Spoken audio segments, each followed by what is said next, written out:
2022년 6월 5일 6월 첫째 주일입니다.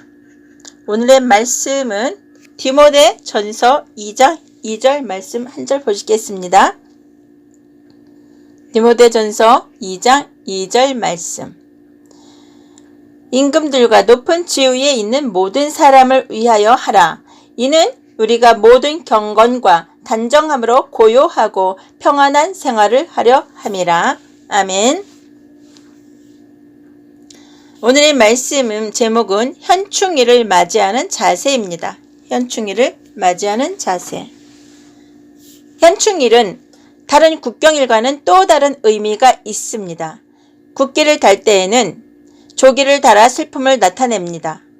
우리 성도들 역시 현충일을 맞을 때는 다른 마음을 가지지 않을 수 없습니다. 현충일이 우리에게 주는 의미가 무엇인지를 올바로 알고 정숙하게 현충일을 맞이해야겠습니다.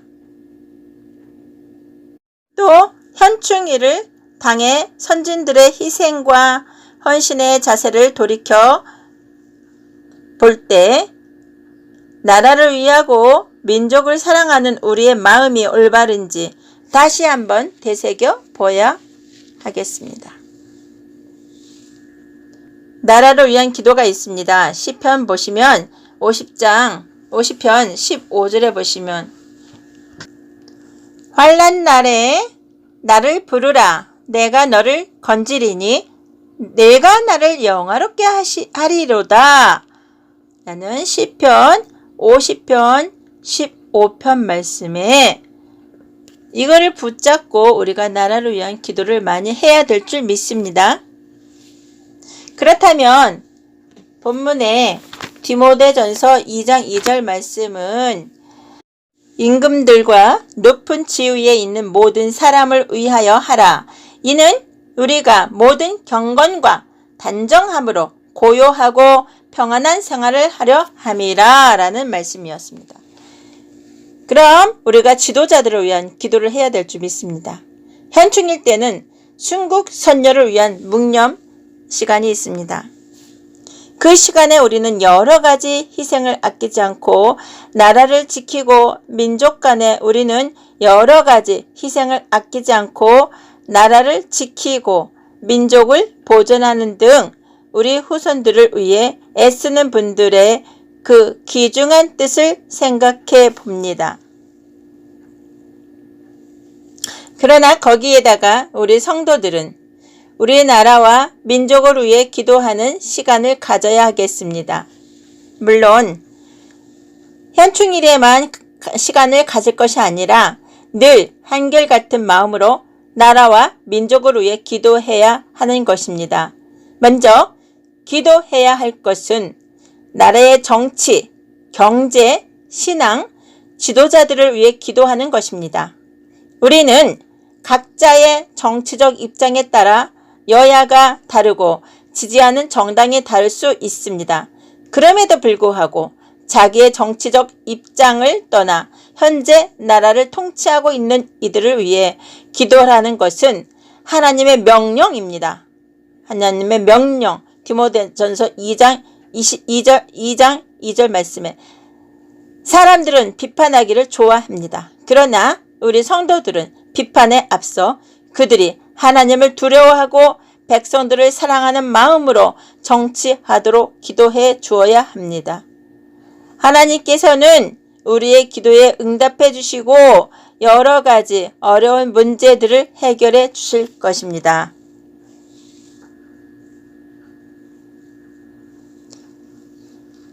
그렇다면 나라의 울기를 위한 기도도 해야 되겠죠. 아까 앞전에 시편 50편 15절 말씀드렸습니다. 어느 나라든지 어려움은 있게 마련입니다. 아무런 어려움 없이 성장하는 나라는 역사상 없었고 지금도 이 지구상에 없습니다. 어떤 민족이 흥하느냐 망하느냐 하는 것은 그런 위기의 순간에 어떻게 대처해 나가느냐 하는 점입니다. 역사가 도전이 올 때 응전을 통하여 그 공동체가 발전한다고 하였습니다. 우리 민족에게도 여러 가지 많은 어려움이 왔었고 앞으로도 올 터인데, 그런 때 우리는 하나님 앞에 기도해야 합니다. 하나님께서는 환난 날에 당신을 부르라고 하셨습니다. 그러면 건져주시고 영화롭게 하신다고 하셨습니다. 시편 50편 15절 말씀에 있습니다. 자, 로마서 9장 3절 말씀을 보시게 되면 민족 복음화를 위해서 기도해라고 했습니다. 자, 여러분, 우리가 민족 복음화를 위해서 기도해야 됩니다. 바울은 자신이 그리스도에게서 끊어지는 저주를 당할지라도 자신의 동족인 이스라엘이 예수 그리스도에 대한 바른 믿음으로 돌아오기를 소원하였습니다. 로마서 9장 3절 말씀에 있습니다. 한국 교회가 성장하였다고는 하지만 아직도 영생의 복음에서 소외되어 있는 이들은 너무나 많습니다. 그러므로 우리는 꾸준히 민족 복음화를 위해 노력해야 할 것이고, 하나님께서 크신 은총을 베푸사 우리 민족이 모두 구원을 받도록 기도해야 할 것입니다. 로마서 13장 7절 말씀 보시겠습니다. 그렇다면 우리가 국민으로서의 의무도 다 해야 됩니다. 납세의 의무, 납세에 대한 의무가 있죠. 또 우리가 해야 될 의무들이 몇 가지 있습니다. 교육의 의무, 납세의 의무, 여러 가지 네 가지 있습니다. 바리새인들이 예수님을 궁지에 몰아넣으려고 로마에 대한 세금 문제를 끄집어냈을 때 주님께서는 가이사의 것은 가이사에게, 하나님의 것은 하나님에게 돌리라고 말씀하셨습니다. 마가복음 12장 17절 말씀에 이것은 유대인들의 일반적인 기대와는 달리 세금에 대한 것을 인정하신 것입니다. 바울도 로마 교회에 편지하면서 모든 자에게 줄 것을 주되 공세를 받을 자에게 공세를 바치고 국세 받을 자에게 국세를 바치고 두려워해야 할 자를 두려워하라고 하였습니다. 로마서 13장 7절 말씀에 이와 같이 우리 성도들은 국민의 기본적인 의무를 행함에 있어서 모범이 되어야 할 것입니다. 그렇다면 기타 국민으로서의 의무는 무엇인가요? 기타 국민으로서의 남자의 경우 병역의 의무를 가져야 합니다. 군대 가야 되는 거 말씀하시는 거예요. 국방의 의무, 병역의 의무, 또 나라의 중요한 일들을 위해 투표해야 할 경우에는 투표를 해야 합니다. 국민으로서 당연히 해야 할 의무를 다할 때 우리는 신앙인으로서 다른 이들에게 아름다운 모습을 보여줄 수 있는 것입니다. 디모데전서 5장 8절 말씀에는 희생자 가족에 대한 책임이 있죠. 물질적인 후원의 책임도 있고요. 우리나라를 지키고 민족을 보존하기 위해 많은 선진들이 어려움을 겪었습니다. 그리고 그 후손 중에서는 그런 선진의 희생 때문에 가난한 고통 속에서 신음하는 이들이 적지 않습니다. 현충일을 맞아 이제는 그들에 대한 기본적인 물질적 보상이 이루어져야 하겠습니다. 특히 교회의 경우 교회 내에 그런 어려움을 당한 이들이 있다면 누구보다도 앞장서서 도와주어야 합니다. 바울은 디모데에게 참 과부들을 결정하여 교회에서 책임을 지라고 하였습니다.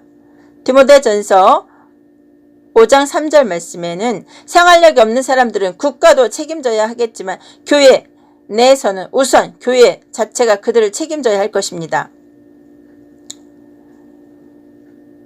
자, 그렇다면 정신적인 위로도 받아야 되겠지요. 물질적인 보상만으로는 충분히 보상이 이루어지지 않습니다. 이제는 물질적 보상의 차원을 넘어 그들의 명예는 회복시켜주고 정신적인 위로를 해줄 수 있도록 도와주어야 할 것입니다. 그래서 후손들이 자부심을 가질 수 있도록 해야 합니다. 그러면 민족 복음의 책임이 무엇인가 알아볼게요. 우리 민족은 반만 년의 역사를 이어온 전통이 있는 민족입니다. 역사 속에서 나타나는 수없는 애춤에 대하여 이 아름다운 나라를 지키기 위해 많은 이들이 고귀한 피를 뿌렸습니다. 현충일을 맞아 우리는 우리들에게 주어진 책임을 되새겨 보아야 하는데요. 가장 중요한 책임은 우리 민족을 영구히 보존해 나가는 일입니다. 물론 민족 보존은 우수한 무기나 물질적인 능력이나 인간의 힘만으로는 가능하지 않습니다. 하나님의 도우심과 인도하심이 있어야 합니다. 우리가 전적으로 여호와만을 의지하여 나아갈 때 하나님께서는 우리 민족을 도우시고 보존해 주실 것입니다. 하나님을 의지하여 기도함이 우리 민족 보존의 큰 초석임을 기억해야 합니다. 현충일은 우리들에게 많은 것을 생각나게 합니다. 먼저 우리는 나라와 민족을 위해 기도해야 합니다. 하나님께서도 도우시고 지켜주시도록 자비를 구해야 합니다. 그리고 여러 가지 위기에서 우리 민족을 도우시고 또 민족 복음화를 이루어 주시고 나라를 이끌어가는 지도자들에게 지혜와 용기를 주시도록 구해야 하는 것입니다. 또 우리 각자들에게는 국민으로서 주어진 의무들이 있습니다. 우리는 그런 국민적 의무들을 잘 감당하여 다른 이들의 모범이 되어야 할 것입니다. 또 나라를 위해 애쓴 이들의 후손들을 도와주고 앞으로 우리 민족을 잘 보존해 나가는 책임을 감당해야 할 것입니다. 느헤미야 1장 1절 말씀을 보면은 나라를 위한 기도를 하였습니다. 슬퍼하며 하늘의 하나님 앞에 금식하며 기도하였습니다. 신앙이 위대했던 사람들 가운데서 자기 민족을 버리거나 나라의 모든 문제를 관심 밖에 두었던 사람은 하나도 없을 정도로 하나님을 경외하는 사람들은 나라를 위해서도 염려하고 걱정하며 기도했던 사실을 우리는 성경에서 찾아볼 수 있습니다. 모세는 끊임없이 하나님을 거역하고 지도자인 자기를 불신하는 백성들에 대해 오히려 그들을 위해서라면 자기를 희생할 수 있음을 하나님 앞에서 분명하게 보여주었으며 바울의 경우도 이와 마찬가지였습니다. 나라의 형편이 어렵고 자신의 이상과 맞지 않는다 하여 외면하고 번역하는 행위는 결코 정당한 것으로 평가받을 수가 없습니다. 나라를 위한 기도를 할 때는 나라의 형편을 잘 이해해야 합니다. 느헤미야가 하나님 앞에서 슬퍼하며 금식 기도를 하게 되었던 것은 나라의 형편을 비교적 상세하게 전해 들은 후의 일이었습니다. 우리의 경우도 마찬가지입니다. 나라의 형편을 알아야만 기도할 수 있고 하나님의 도우심을 요청할 수가 있습니다. 아무것도 모르는 상태에서는 절박한 기도의 시간을 갖게 되지 않았을 것입니다. 우리는 나라의 형편을 다음 두 가지 차원에서 이해하도록 해야 합니다. 일반적인 정황을 볼 때 디모데전서 2장 2절 말씀을 보시게 되면 나라가 처하고 있는 정치적 현실을 비롯하여 경제 상태, 사회의 재반 문제점 등을 취업 문제, 가정 문제, 결혼 문제, 교육 문제, 치안 및 범죄 문제, 문화적인 측면의 재반, 여건들, 노인 문제, 청소년 문제, 복지시설 문제 등 다 가능한 모든 문제점들을 종합 분석하여 정확하게 이해하고 있는 것이 좋습니다. 문제를 알아야 처방을 생각할 수 있지, 문제를 모르고서는 이에 대한 어떤 대비책도 세울 수가 없는 것입니다. 의사가 환자의 병명을 정확히 진찰할 수 없다면 그에 대한 처방을 어떻게 내릴 수가 있겠습니까? 교회나 성도들이 나라를 위해 기도하려면 무엇보다도 그 형편을 정확히 이해하는 일이 선행되어야만 합니다.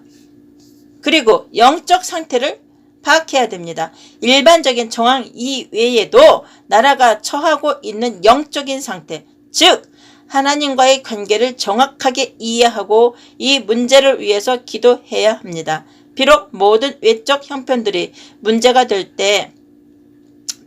게 전혀 없습니다.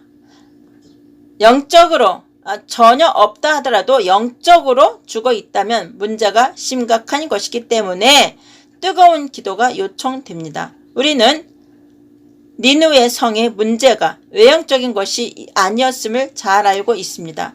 나라의 부강이나 복지시설의 확충보다도 더 급하고 우선되어야 하는 것은 영적 회복입니다. 우리 민족의 오늘이 있기까지는 수많은 순국 소년들의 희생과 살신 성인의 헌신이 있었습니다. 일제와 싸우다 숨진 많은 애국지사들이 있었고 공산군의 침략과 싸우다 쓰러진 이름 모를 용사들도 있었습니다. 그들을 기리는 현충일을 맞아 우리는 먼저 그분들에 대한 감사의 마음을 가져야 하겠고 그분들이 물려준 조국을 어떻게 지켜나갈 것인가에 대한 새로운 결실을 가져야 할 것입니다. 우리 성도들도 그들을 본받아 애국심을 가져야 하겠습니다. 그리고 나라를 위하여 무수히 기도해야 되겠습니다. 성경에는 애국에 몸바친 신앙인이 있습니다. 출애굽기 3장 7절 말씀에 보면은 한때는 애굽의 왕자로서 영광을 누렸고 혈기를 부려 미디안 광야의 촌부로 전락한 모세였지만 그는 자기 민족을 진정 사랑한 자였습니다. 이스라엘의 시조를 아브라함이라고 할 수 있다면 이스라엘을 세운 이는 모세라고도 할 수 있습니다. 그는 하나님의 명령에 순종하여 이스라엘 민족을 노예 상태로부터 적과 꿀이 흐르는 가나안 땅으로 이끌어냈습니다. 그러나 민족 사랑의 길은 결코 쉬운 길이 아니었습니다.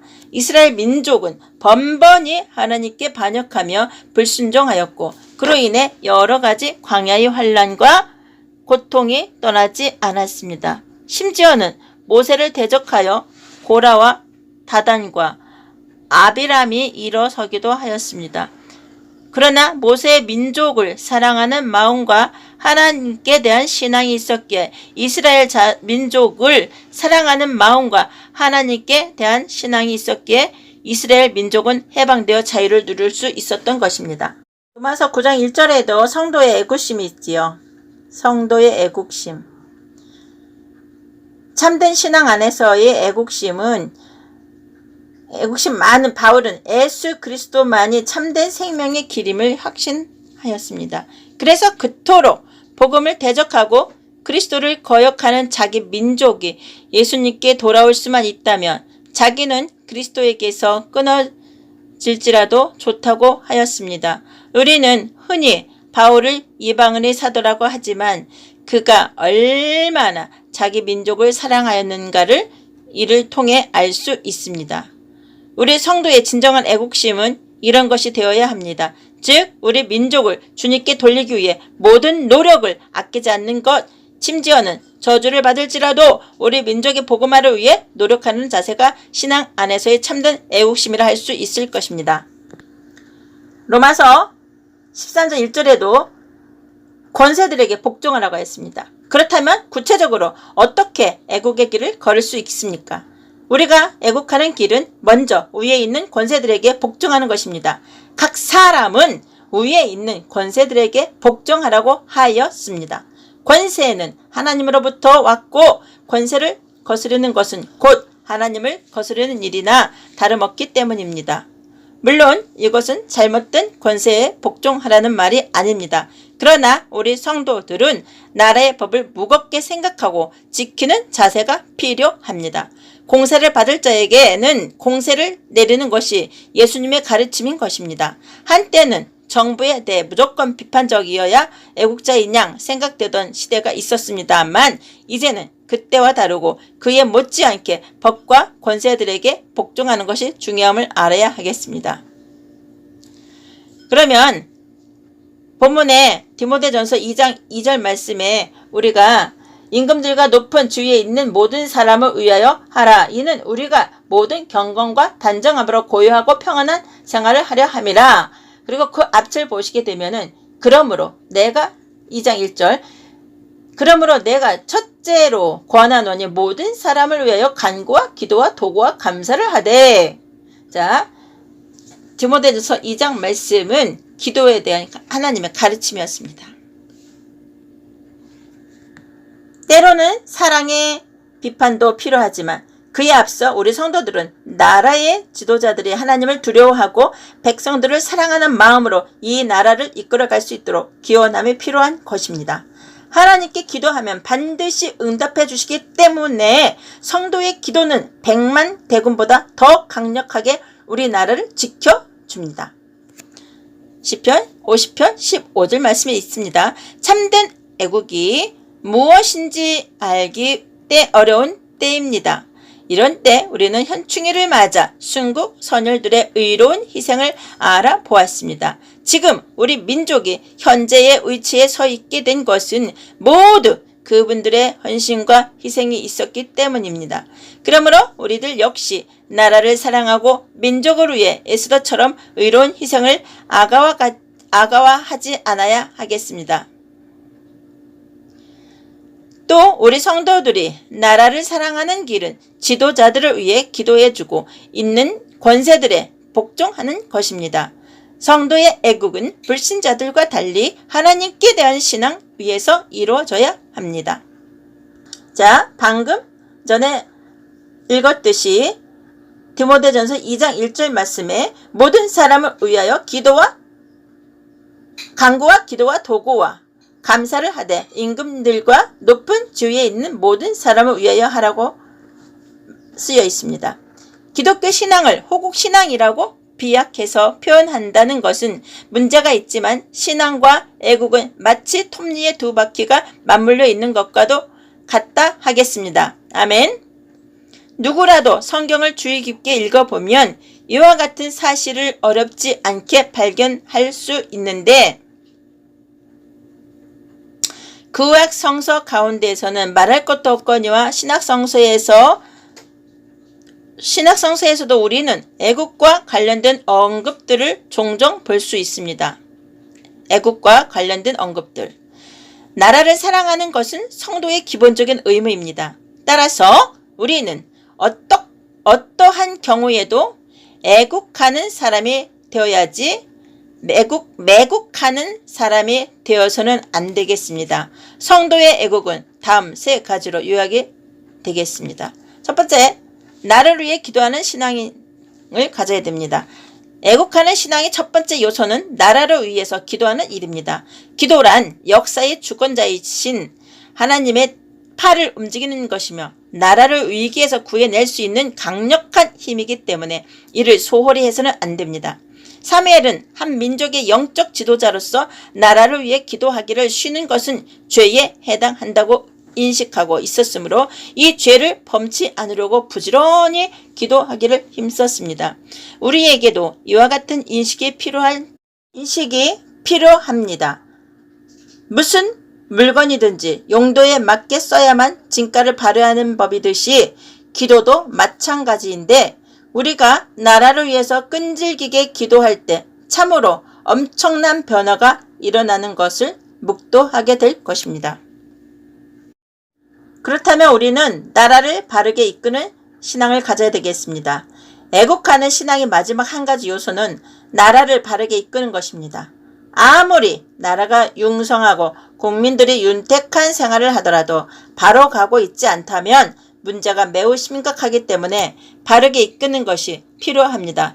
이런 노력이 따라야 전쟁의 억제라든지 경제의 균형 분배 등이 가능하게 됩니다. 어느 나라든지 그 나라의 역사책에는 나라를 위해 희생한 사람들에 관한 기록이 남아있게 마련입니다. 우리나라의 경우만 보더라도 위기에 처한 나라를 구하기 위해 자기를 희생한다는 것은 그 동기가 무엇이었든지 간에 의로운 희생으로 간주될 수 있으며 우리의 교회들이 매년 지키고 있는 현충주일의 의미 속에는 이러한 희생의 가치를 되새기고 새롭게 조명하려는 의도도 포함되어 있습니다. 국권수호라는 말이 있습니다. 국권이란 인권과 함께 하나님께서 허락하신 소중한 권리이기 때문에 각 나라와 그 국민이 스스로 이것을 지키도록 힘써야 하며 아무도 이것을 대신해 줄 수 없습니다. 나라를 위해 싸우다가 희생된 사람들은 바로 이와 같은 사실을 터득했던 사람들이며 그들의 희생이 바탕이 되어 우리의 국권이 지켜질 수 있었습니다. 다른 나라의 국권을 빼앗고자 해서는 안 되지만 자신의 국권을 잃어버리는 국민이 되어서는 안 됩니다. 후의 애국심은 현충일을 맞아 오늘날 우리나라를 잊게 해준 여러 순국 선열들에게 깊은 감사를 느끼면서 아울러 참된 애국의 길이 무엇인지를 생각하게 합니다. 특히 우리 성도들의 애국심은 세상 사람들이 떠들어대는 애국과는 다를 수밖에 없습니다. 우리 신앙의 선배들은 서양 문물을 받아들여 나를 부강케 하고 학교를 세워 민중들을 깨우치는 일에서부터 시작하여 일제의 침략에 대항하는 등 많은 애국의 모험들을 보여주었습니다. 이제 우리 성도들은 오늘에 맞는 애국의 길이 무엇인지를 살펴 나라와 민족에 대한 사랑을 실천해야 할 것입니다. 그렇다면 나라를 위해서도 우리는 복음을 증거하는 일을 해야 됩니다. 진정한 애국의 길은 우리 민족의 죄악의 길을 버리고 하나님 앞에 돌아오도록 전도하고 선교하는 일입니다.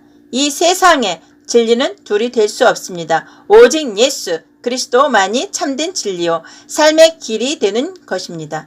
그렇다면 생명 되신 예수 그리스도를 전하고 증거하는 일이 다른 무엇보다 중요하다는 것을 알 수 있습니다. 바울의 교훈처럼 때를 얻든지 못 얻든지 전하기에 항상 힘쓰는 것이 우리 성도들이 할 수 있는 최고의 나라 사랑의 길이라는 것입니다. 십자가의 도가 멸망당하는 자들에게는 미련한 것이나 구원을 얻는 우리에게는 하나님의 능력이 된다고 하였습니다. 우리 성도들은 우리 민족이 온전히 주님 앞에 돌아온 그날까지 복음 전파에 힘써야 하겠습니다. 나라를 사랑한다는 것은 단순한 마음만을 가지고 있다고 해서 애국할 수 있는 것은 아닙니다. 아합 왕의 경우 누구 못지않게 나라와 자기 민족을 사랑하였으나 잘못된 방법으로 말미암아 하나님의 심판을 자초하였습니다. 이와 같이 진정한 애국의 길이란 하나님을 믿는 신앙 위에서만 가능한 것입니다. 먼저 우리가 애국할 수 있는 길은 나라와 민족을 위해 기도하는 것입니다. 경제를 위해서도 통일을 위해서도 하나님 앞에 무릎 꿇고 기도할 때 응답을 받게 될 것입니다. 또 자기의 생업에 열심히 종사하는 것이 애국하는 길입니다. 이것은 빛은 나지 않을지 모르나 가장 중요한 일이며 우리가 힘써 해야 할 것입니다. 마지막으로 도덕적인 모장을 하는 일, 복음을 전파하는 일이 애국하는 기름을 깊이 깨달아야 하겠습니다. 아멘.